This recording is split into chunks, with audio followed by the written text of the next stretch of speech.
ఈ నెల 27వ తేదీ శుక్రవారం రోజున హుస్నాబాద్ పట్టణంలోని కేజీఆర్ గార్డెన్లో జరగవలసిన సిపిఐ సిద్దిపేట జిల్లా 4వ మహాసభ అనివార్య కారణాల వల్ల వాయిదా వేయడం జరిగిందని మహాసభ ఆహ్వాన సంఘం అధ్యక్షులు సిపిఐ మండల కార్యదర్శి గడిపే మల్లేష్ తెలిపారు. బుధవారం రోజున హుస్నాబాద్ పట్టణంలోని అనభేరి సింగిరెడ్డి అమరుల భవనంలో ఏర్పాటు చేసిన విలేకరుల సమావేశంలో గడిపే మల్లేష్ మాట్లాడుతూ ప్రతి 3 సంవత్సరాలకు ఒకసారి పార్టీని బలోపేతం చేసుకోవడం కోసం, సంస్థాగతంగా నిర్మాణాన్ని పెంచడం కోసం గ్రామ స్థాయి నుంచి జాతీయ స్థాయి వరకు నిర్వహించే మహాసభలలో భాగంగా ఈ నెల 27న హుస్నాబాద్లో జరగవలసిన సిపిఐ మహాసభను ఎప్పుడు నిర్వహించేది తదుపరి తేదీ ప్రకటిస్తామని గడిపే మల్లేష్ తెలిపారు.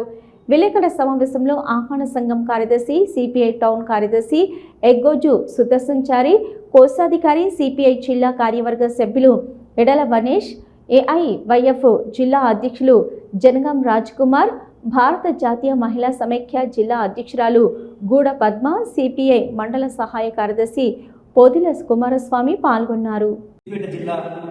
ప్రజలకు, భారత కమ్యూనిస్ట్ పార్టీ శ్రేణులకు, పార్టీ కార్యకర్తలందరికీ విజ్ఞప్తి ఏంటంటే ఈ నెల 27 తారీఖు శుక్రవారం రోజున హుస్నాబాద్ పట్టణంలో సిపిఐ సిద్దిపేట జిల్లా 4వ మహాసభలు జరిగేది. కానీ అనివార్య కారణాల వల్ల ఈ మహాసభల్ని వాయిదా వేయాలని చెప్పి ఆహ్వాన సంఘం నిర్ణయం జరిగింది. ఏదేమైనా మళ్ళీ తదుపరి డేటు మళ్ళీ మీకు తెలియజేస్తాం.